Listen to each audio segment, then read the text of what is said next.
Yo, check it. It's the Bargadol twins, you know what I'm saying?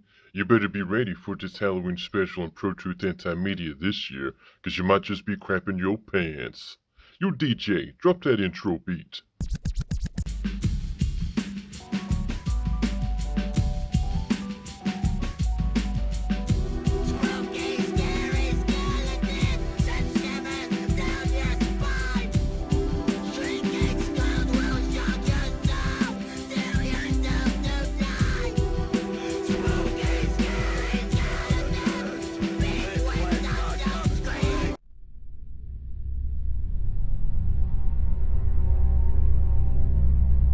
Somebody please help me. I've been lost in the woods for weeks. I don't know where I'm at.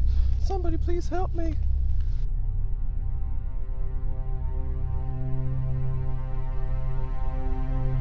Oh, what's that? I think I heard something. I'm so scared.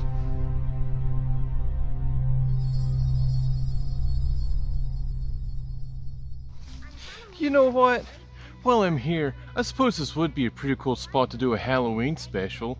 You don't crap your pants, 'cause I got a Halloween special for you today, my boys. And today I got a pretty spooky subject for you guys, so try not to poop yourself, you know what I'm saying? Okay, so you guys know what dog whistling is, right? Well, I'm gonna talk to you about something that I like to call dog whistle grifting. So you know when the content creator is going on about like, oh yeah guys, you know, I know about them. Subscribe to my Patreon. Yeah, I know all about the you-know-who's, you know what I'm saying? Yo, guys, give me those donos, please. That's dog whistle grifting. Now, the interesting thing about dog whistle grifting is that it's not just content creators that do it. It's also political leaders and also talking heads of, you know, communist regimes around the world.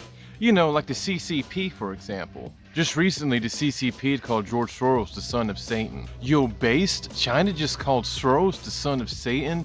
Yeah, that Soros, guys. Am I right, guys? Yeah, I heard about that Soros on the Breitbarts. Yeah, that Soros guy, he's the deep state. Yeah, coming from the CCP, that's totally genuine. I'm very sure that the situation of God and Satan really means a lot to the Communist Chinese Party. Let's read a little bit further down this totally not a Russian PSYOP news page to see if we can get some insight on why China's so mad at George Soros at the moment. Well, it seems like apparently George Soros called out BlackRock for a $1 billion investment that they made into China. Wow, the irony, am I right? George Soros called out BlackRock for his nefarious investments in a sketchy country. Pretty ironic, right? Now, most of you have probably heard of BlackRock at this point, but to sum it up quickly, they've been maybe described as maybe the biggest shadow bank in the world. Look, I don't want to be the guy sitting here looking like I'm defending George Soros or anything, but, you know, when it comes to calling out BlackRock for their investments in China, and also calling out the national security risks that come with it. I gotta tell you, man, when you're based, you know what I'm saying? Based. When it's based, it's based. Maybe if he was at least talking a little bit about a certain U.S. ally that's been propping up China through U.S. technology, and the national security risks that come with that, you know, that would be a little bit nice too, if he would bring that up every once in a while. And it's just funny to me how obvious it is that this statement that they made is such an obvious grift to the anti-Soros boomer conservative crowd. Because, you know, like I said, we all know that the totally not extremely anti-Christian communist Chinese totally give so much of a care about what God and Satan is. But enough about China though, let's talk about the king, the real king of the global dog whistle grifting game. No, not that guy. Yeah, this guy. Last week, Vladimir Putin threw another bone to the right-wing crowd in the US by calling out cancel culture and gender ideology. But hey, wouldn't you think that if this former KGB agent was so concerned about this weird gender SJW stuff, that maybe he would go in a little bit of where a big chunk of that came from? I mean, where did the subversion that led to all that stuff being popularized come from? Or about ideological subversion. That is a phrase that I'm afraid some Americans don't fully understand. When the Soviets used the phrase ideological subversion, what do they mean by it?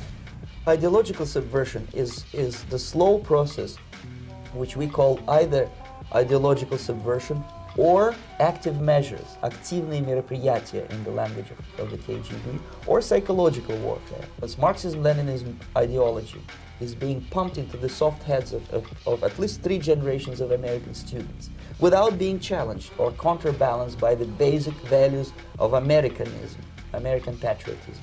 Your leftists in United States, all these professors and all these beautiful civil rights defenders, they are instrumental in the process of the subversion only to destabilize the nation. When their job is completed, they are not needed anymore. Anything about that at all? Vladimir Putin, Mr. KGB? Nothing? Nothing? Got nothing to say? Okay, you know, thanks for the help, buddy. But see, that's not the point though, because he knows about that stuff, and he knows where it actually came from. He's just dog whistle grifting to retards on the right into thinking that he's some kind of valiant alternative to our decaying societies. And it's actually funny to see people to this day that actually still kiss Vladimir Putin's ass, acting like he's some kind of great hero to the West or something, like he's going to swoop in and end Zog and save the West.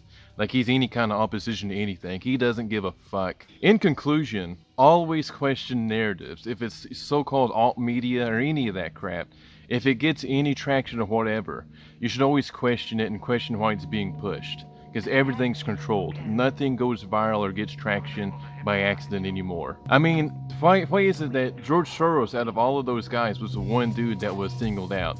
Notice how nobody was asking that question. Like it's all just George Soros. George Soros is the deep state. You know, ignore guys like on Trump's side, like Sheldon Adelson, who passed away now.